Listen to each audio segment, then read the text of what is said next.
mabuting tao. Di ba ganyan yung asawa mo? Kung may problema ka man ngayon sa asawa mo, hindi dating ganyan yan. Kung dati nang ganyan yan, pakakasalan mo, hindi.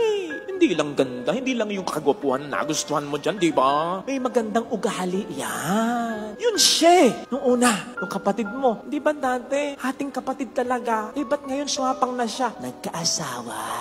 Kaya, na-impluensyahan lang, nasusulsulan lang, nasasapian lang. Babalik yan sa katinuan, sa grasya ng Diyos. Hintayin mo lang. Tandaan po natin mga kapatid ha, kung nasasaktan tayo, mas nasasaktan ng Diyos. Therefore, kung gusto nating magbago ang isang tao, mas gusto ng Diyos na siya ay magbago. Kaya kahit parang ayaw mo na, gustuhin mo at tutulungan ka niya, sapat ang grasya na ibibigay niya. At tandaan mo, hindi lang yung taong yon na kinainisan mo ang gusto ng Diyos na magbago, pati ikaw gusto niyang magbago. Kaya nga madalas ang sagot ko dyan, Father, hindi nagbabago eh. E di ikaw na lang yung magbago. Father, ano, bakit ako magbabago? Ayan, nag-give up ka na. Ang baguhin mo, yung sense ng giving up, upsize mo pa yung pasensya mo, yung sakripisyo mo, yung pagmamahal mo.